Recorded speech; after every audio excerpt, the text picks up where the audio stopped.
tayo ho gumagamit ho ng pamantayan ng broadcast at True Blue, sinasabi ho natin, mahal ko hong trabaho ko bilang isang mamamahayag, bilang isang producer, investigative media, analytical media.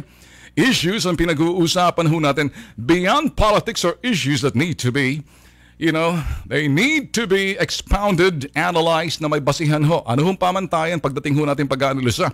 Hindi ho pamantayan kung saan nyo nang huhugutin sa inyong opinion, sa inyong mga kuro-kuro, sa aking kuro-kuro. Hindi ho eh. Meron ho tayong yardstick na dapat sundin ang pamantayan base doon sa mga topics ho natin. Pag yan ay sa politika, noong kung sinasabi ho natin mga ethics, legalities. Anumang sektor, meron hong pamantayan, protocols, procedures, ethics. Ayaw ho kasi natin na isipin ho ng mga tao, nagko-komentaryo ho tayo rito. Ano hong ibig sabihin ng komentaryo? Opinion nyo ho eh, kahit sino. Pwede ho kayo mag-opinion. Ako ho maingat pagdating sa opinion. Pag tayo ho'y nagsalita rito, ang pamantayan na sinusunod ho natin, doon ho sa industriya o sektor. Sa bawat sektor may pamantayan ho, may protocols, procedures, legalities, ethics, standards. Let alone sa sinasabi ho natin yung acceptability, integrity, respect, as well as credibility na kung paano mo makamtan yun ay base doon sa ginagawa mo, hindi doon sa mga pinagsasabi mo. Maging malinaw ho tayo.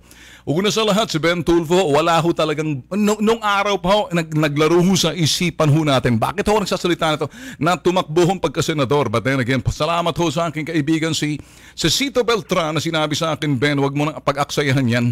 Kasi meron ho ta financier that time na talagang sabi, bubuhusan kita, Ben, kilala ho natin. At the same time, dahil marami hong kumontat, nakita ko rin, para nga, ang ganda ng trabaho mo rin.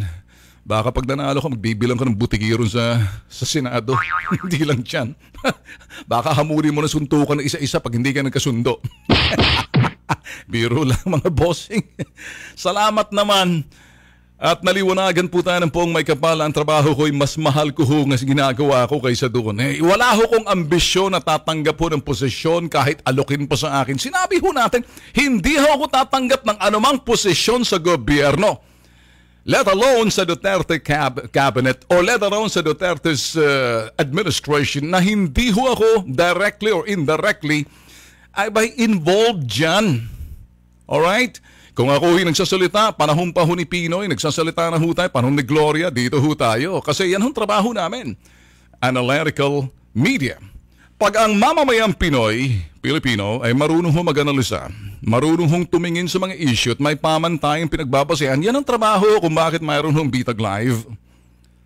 So ngayon, tayo ho critical sa pag-analisa ng anumang bagay sa pamahalaan, sa lipunan, sa ekonomiya, sa ibang bagay ho, kasi pinag-aaralan ho natin yan eh. Nakapag-aaral naman ho kahit na paano, kahit grade 1 lang na.